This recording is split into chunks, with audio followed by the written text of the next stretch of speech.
Hey guys, so it's been a while since I've uploaded a video, but today I am back with a book review. Today I am reviewing Gone Girl by Gillian Flynn.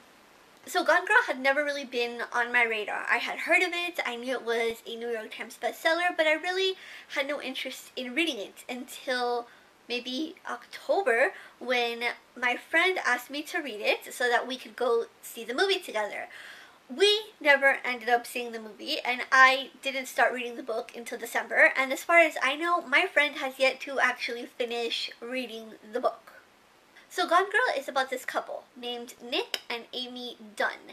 Nick and Amy met and got married and lived in New York for a while, but due to the recession, they ended up losing their jobs. Amy, who was independently wealthy because she is the inspiration for the Amazing Amy books, ended up having to give a lot of her money to her parents because they were in financial ruin, and subsequently a whole bunch of other stuff happened, and Amy and Nick ended up having to move back to Nick's hometown of North Carthage, Missouri. So while Nick and Amy are living in Missouri, their relationship starts to go downhill, and on the morning of their 5th wedding anniversary, Amy goes missing. From the way the crime scene looks and the way Nick is behaving, everybody assumes that Nick has killed his wife. And so the question is, did he or didn't he? Where has Amy gone? Did somebody take her? Was she killed? It's a big mystery. And that is basically the premise for this book. This book was fantastic. I absolutely loved it. The story and like the plot and the characters of this book was just so amazing. Like, I had theories while I was reading this book, and I would talk to people and ask people who had read it, like, tell me what's gonna happen, and they're like, no, nobody would tell me what was gonna happen in this book. I was not spoiled, and I kind of saw it coming, but I didn't see it coming because I was like, no way, that is not gonna go down. I don't want to spoil this book for anybody who hasn't read it, because this is a book where you really, I think, do not want to be spoiled. You kind of want to go into it not knowing anything about it, or as little about it as possible, because it will sort of ruin it for you. The way this book is set up is you are reading from both Amy and Nick's point of views, and the chapters sort of alternate. So you get Nick's point of view, Amy's point of view, Nick's point of view, Amy's point of view. And I have actually really come to like that kind of style of writing. I used to really not like it. I always preferred just one character telling me the story. But a lot of the books that I read in recent years have been of two different points of views, and I've just really come to sort of love it. I especially loved all of Amy's sections. I thought she was just such an amazing character. Nick's perspective was fun as well, but sometimes Nick was just really frustrating.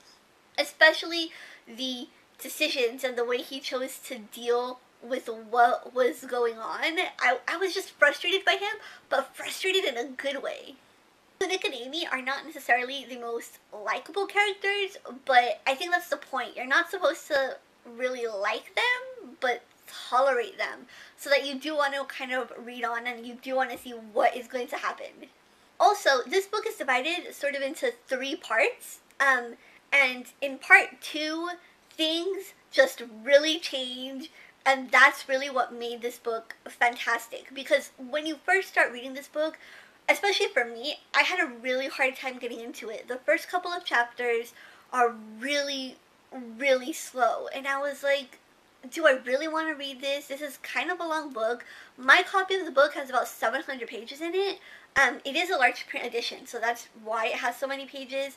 But I'm like, this book is just so slow. I want to read something more fast-paced and more exciting. And my friends were telling me, no, stick with it. It's gonna get good. And by the time I hit part 2, I couldn't stop. It was just so good, and it keeps you thinking about like what's gonna happen next, what's gonna happen to Amy, what's gonna happen to Nick, what's gonna happen. I loved this book. I haven't read anything like this in a really, really long time.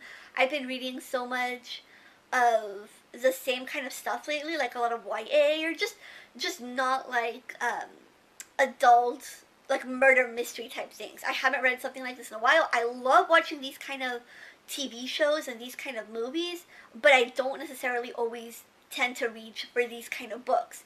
And it was just, for me, it was just so refreshing and so different, and it was just so good. I loved Gone Girl. I highly recommend it. Anyway, that is my review of Gone Girl by Gillian Flynn. If you guys have read this book, let me know what you thought of it in the comments down below. If you guys want more information on this book or would like to get a copy for yourself, check out the description down below. I will leave links to Amazon and the Book Depository where you guys can buy the book.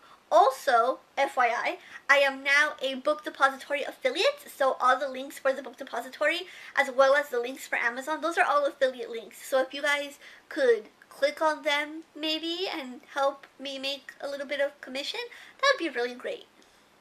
If you guys like this video, give it a thumbs up, or subscribe. That'd be really great too. But thanks so much for watching. Don't forget that you guys can follow me on Twitter, Facebook, Instagram, and Goodreads. All those links are also down below, and I will see you guys next time. Bye!